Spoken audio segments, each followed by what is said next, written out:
তোমার একটু অভিমানের জন্য যদি কারো চোখে জল আসে,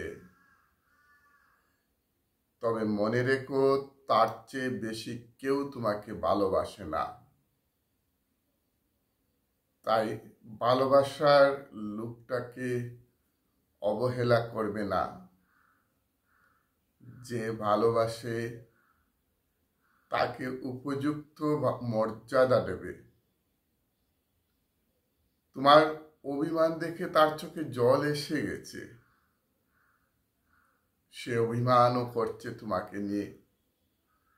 তার মানে তোমার অভিমান সে সহ্য করতে পারছে না, তোমার যন্ত্রণা সে সহ্য করতে পারছে না, তাই তার চোখের মধ্যে জল এসেছে।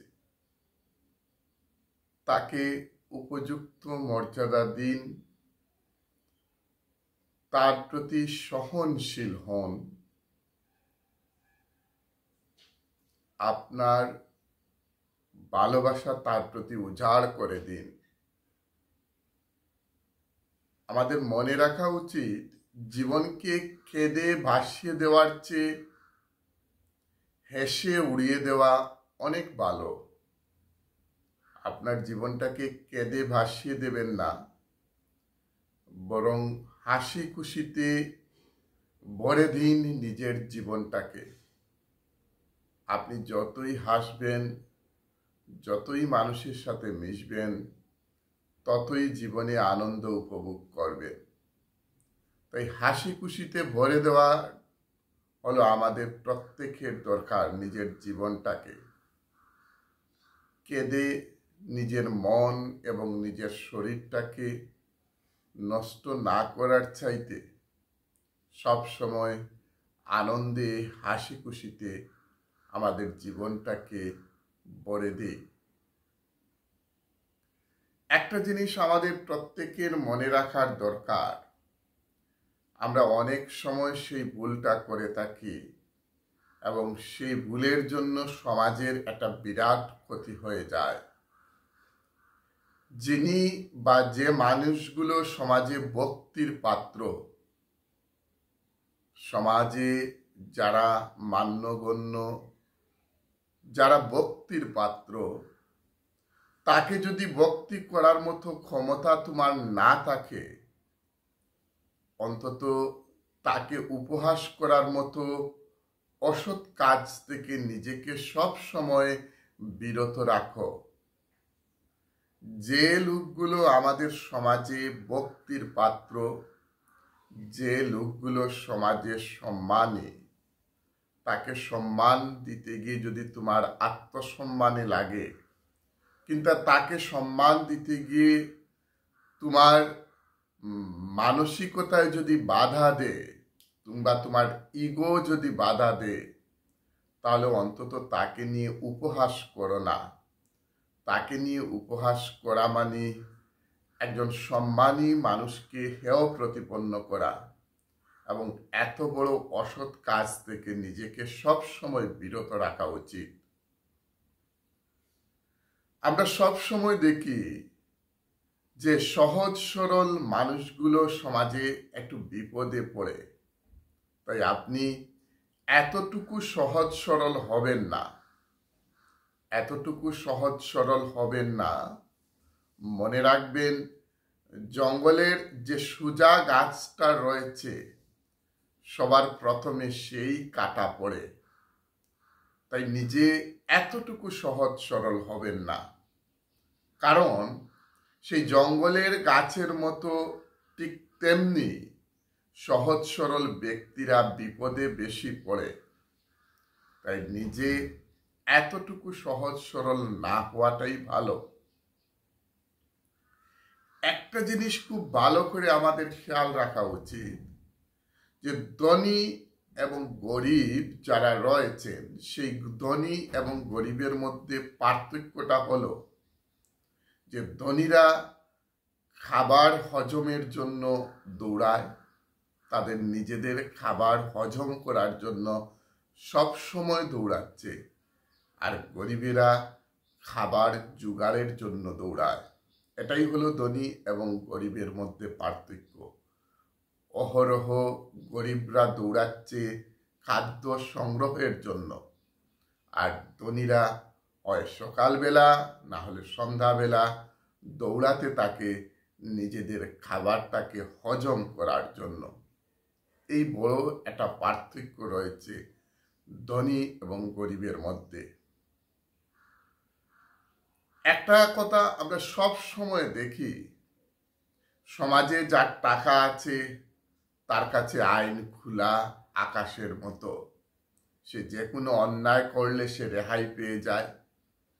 সে অনেক সময় রাজনৈতিক মদদে বলো আর টাকার মদদে বলো, সে অন্যায় যতই অন্যায় করুক তার অন্যায়টাকে দেখা হয় না। সে অন্যায় করেও খোলা আকাশের নিচে ঘুরতে থাকে। আর যার টাকা নাই তার কাছে আইনটা হলো মাকড়সার জালের মতো। যে মানুষগুলোর টাকা নেই তার কাছে আইনটা হচ্ছে মাকড়সার জালের মতো। তাই আইন সবার চোখে সমান, এই যে সিস্টেম, এই নিয়ম যেটা রয়েছে, আইনের চোখ অন্ধ, আইন সবার জন্য সমান, অন্তত সেটা সর্বত্র প্রচলিত হোক, কথায় এবং কাজে যাতে এটা প্রয়োগ হোক। আইন শুধু গরিবদের জন্য নয়, আইন ধনীদের জন্য। আইন কোনো টাকার কাছে কিংবা পলিটিক্যাল প্রেশারের কাছে যাতে নত না হয়, এটাই আমাদের কামনা। যে ব্যক্তি সমাজের অন্তর্ভুক্ত নয় সে হয় আত্মা নয় পশু। এক শ্রেণীর মানুষ রয়েছে যারা সমাজের অন্তর্ভুক্ত নয়, তারা সমাজের ভালো মন্দ কোনটা সেটা একেবারে বুঝতেই পারে না, এবং ভালো মন্দ বিচার করার ক্ষমতা তার মধ্যে নেই। সে সমাজের মানুষের সাথে একেবারে মিশে না, সে শুধু একা একাই এক ঘড়ির মতো বসে থাকে। একেবারে একঘেয়েমি টাইপের সেই লোকগুলো, বলা হচ্ছে তারা হলো একটা আত্মার মতো, না হলে পশুর মতো। তাই আমরা সামাজিক জীব, মানুষ হলো সামাজিক জীব, এবং মানুষ সমাজের প্রত্যেকের সাথে যদি মিশে না চলে তাহলে হবে না। তাই আমাদের প্রত্যেকের উচিত সমাজের সব মানুষের সাথে মিলামিশা করে চলা। নিজেকে নিয়ন্ত্রণ করো সব সময়, তারপর অন্যকে অনুশাসন করো। নিজেকে নিয়ন্ত্রণ করো এবং তারপরে অন্যকে অনুশাসন করো। নিজেকে নিয়ন্ত্রণ করতে না পারলে অন্যকে নিয়ন্ত্রণ করতে পারবে না। তাই সবসময় আগে নিজেকে নিয়ন্ত্রণ করো, এরপরে অন্যকে অনুশাসন করবে। নিজেকে নিয়ন্ত্রণ করাটা খুব কঠিন। নিজেকে নিয়ন্ত্রণ করাটা খুব কঠিন। তুমি যদি নিজেকে নিয়ন্ত্রণ করতে পারো তাহলে অতি সহজেই অন্যকে নিয়ন্ত্রণ করতে পারবে। তবে ঠিক নিজেকে নিয়ন্ত্রণ করাটা খুব কঠিন। তাই সব সময় আমরা কি করব, আগে নিজেকে নিয়ন্ত্রণ করব, তারপরে অন্যকে নিয়ন্ত্রণ করতে যাব। কারণ নিজেকে যদি নিয়ন্ত্রণ করতে না পারি তাহলে কখনো অন্যকে নিয়ন্ত্রণ করতে পারবো না। অতএব আমাদের প্রথম কাজ হলো আমরা নিজেরা আগে নিজেদেরকে নিয়ন্ত্রণ করব। হ্যাঁ বা না কথা দুটো খুব পুরনো, সেটা খুব পুরনো, প্রচলিত, আগেও আছে এখনো আছে, এবং খুব ছোট্ট সেই কথাগুলো। হা বলা কিংবা না বলা, সেই কথাগুলো খুব ছোট্ট এবং খুব পুরনো। কিন্তু এক কথা দুটো বলতে সবচেয়ে বেশি ভাবতে হয় আমাদের, যে হ্যাঁ বলবো বা না বলবো। আমাদেরকে সবচেয়ে বেশি এটা নিয়ে ভাবতে হয়। তাই সব সময় চিন্তা করে, খুব বেশি চিন্তা করে আমাদের হ্যাঁ এবং না এই শব্দ দুটো প্রয়োগ করা উচিত। ভালো করে বুঝে শুনে সেই শব্দগুলো প্রয়োগ করতে হবে।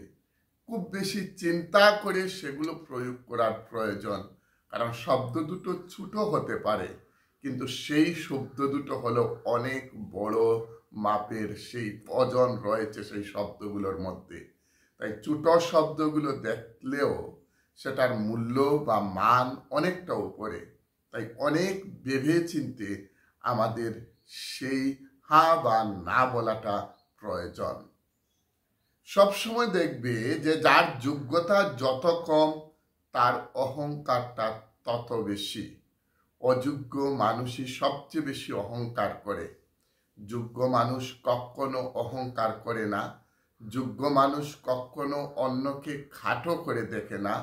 যোগ্য মানুষ কখনো সমাজের ক্ষতি করতে চায় না।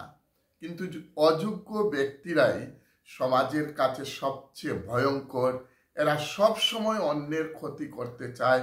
এরা প্রতিটা মুহূর্তে সমাজে বাজে কাজ নিয়ে নিজেকে লিপ্ত রাখে। তাই অযোগ্য ব্যক্তিরাই হলো সমাজে একটা অহংকার নিয়ে বেঁচে থাকতে চায়। তাই অযোগ্য ব্যক্তিদের দ্বার কাছ থেকে আমাদের দূরে থাকা প্রয়োজন।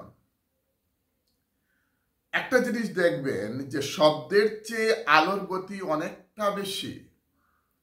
শব্দের চেয়ে আলোর গতিটা অনেকটা বেশি। এই জন্য কিছু মানুষকে কথা না বলা পর্যন্ত উজ্জ্বল দেখায়। মানুষের ভিতরের রূপটা, মানুষের অন্তরের রূপটা তখন আপনি বুঝতে পারবেন যখন আপনি তার সাথে মিশবেন, যখন সে কথা বলবে। কথা না বলা পর্যন্ত তাকে খুব সুন্দর লাগছে, তাকে খুব উজ্জ্বল দেখাচ্ছে। এবং যখনই সে কথা বলতে শুরু করবে, যখনই সে কথা বলবে, তখনই বোঝা যাবে তার ভিতরের আসল রূপটা। তার জন্য বলা হচ্ছে শব্দের চেয়ে আলোর গতিটা অনেক বেশি। তার রূপ দেখে তাকে বিবেচনা করা উচিত নয়। সমাজে অনেক মানুষ রয়েছে যাদেরকে তাদের রূপ দেখে বিবেচনা করি। এই মানুষগুলোর রূপ দেখে আমাদের বিবেচনা করা ঠিক নয়। কারণ তার ভিতরের একটা রূপ রয়েছে এবং বাইরের একটা রূপ রয়েছে। ভিতরের রূপটা তখনই প্রকাশ পায় যখন সে কথা বলবে এবং যখন আপনি তার সাথে ভালোভাবে মিশবেন, তখনই বুঝতে পারবেন সে কি ধরনের মানুষ। তাই বাইরের রূপ দেখে কারো সাথে সম্পর্ক করা বা কারো সাথে বন্ধুত্ব করা ঠিক নয়। সম্পর্ক করতে গেলে কিংবা বন্ধুত্ব করতে গেলে এরকম মানুষের সাথে করুন যে আপনাকে প্রিয়জন মনে করে, প্রয়োজন নয়। এই জিনিসটা ভেবে চিন্তে আমাদের অন্যের সাথে সম্পর্ক গড়ে তোলা প্রয়োজন।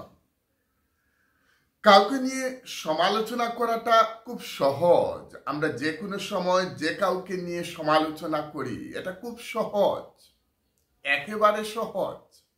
যে কারো সাথে আপনি সমালোচনা করছেন এটা একেবারে সহজ, কিন্তু তার জায়গায় দাঁড়িয়ে তার পরিস্থিতি বোঝা কতটা কঠিন সেটা আপনি বুঝতে পারবেন না। একজন মানুষকে নিয়ে সমালোচনা করা যায়, সেটা কোনো ব্যাপারই নয়, খুব সহজ। কিন্তু তার জায়গায় দাঁড়িয়ে তার পরিস্থিতি বোঝা ততটাই কঠিন। সে যে জায়গায় আছে, যে পরিস্থিতির উপর ডিপেন্ড করে তার জীবন চলছে, সে চালাচ্ছে, সে কিভাবে চালাচ্ছে, সে কিভাবে চলছে, সেটা তার জায়গায় যদি আপনি গিয়ে পৌঁছতে পারেন তখন বুঝবেন। তাহলে অযথা অপ্রয়োজনীয়ভাবে না বুঝে কারো সমালোচনা করতে যাবেন না, এটা ঠিক নয়। কোনো অবস্থায় মিছামিছি না বুঝে একজন মানুষের সমালোচনা করতে যাবেন না। এই সমালোচনায় অনেক সময় অনেক মানুষ ভালো কাজ করতেও তারপরে উৎসাহ পাবে না। কারণ সে যখনই কাজ করতে যাবে তখনই ভাববে আপনার সেই সমালোচনার কথা, এবং আপনার সমালোচনায় তাকে অনেকটা পিছিয়ে দেবে। শুধু তাকে নয়, গোটা সমাজকে পিছিয়ে দেবে। তাই জেনে শুনে ভালোভাবে বুঝে অন্যের সমালোচনা করুন। অযথা মিছামিছি যে কাউকে নিয়ে মিথ্যা অপবাদ চলানো কিংবা কাউকে নিয়ে মিথ্যা সমালোচনা করা আমাদের উচিত হবে না। আমরা সব সময় ওই ব্যাপারটাকে লক্ষ্য রেখে কাজ করে যাব। কথার চেয়ে বলাটা গর্বের কিছু নয়। এমন কথা বলা উচিত যাতে বুদ্ধিমত্তার পরিচয় পাওয়া যায়। সবসময় আমরা বেশি কথা বলতে চাই। কথা বেশি বলাটা গর্বের নয়। আমি ওই জায়গায় গেলাম, আমি বেশি কথা বললাম। আমি ওই জায়গায় গেলাম, আমি শুধু কথাই বলতে থাকলাম। আমার মুখ সবাই দেখলো, সবাই বুঝলো আমি শুধু কথা বলছি। কিন্তু এটা কোনো গর্বের ব্যাপার নয়। গর্বের ব্যাপারটা হলো আপনি যে কথাটা বলছেন সেই কথাটার ওজন কতটুকু রয়েছে, সেই কথাটার মূল্য কতটুকু রয়েছে। তাই বুদ্ধিমত্তার সাথে আমাদের কথা বলা উচিত। কথা কম বলো, কথা বেশি বলা ঠিক নয়।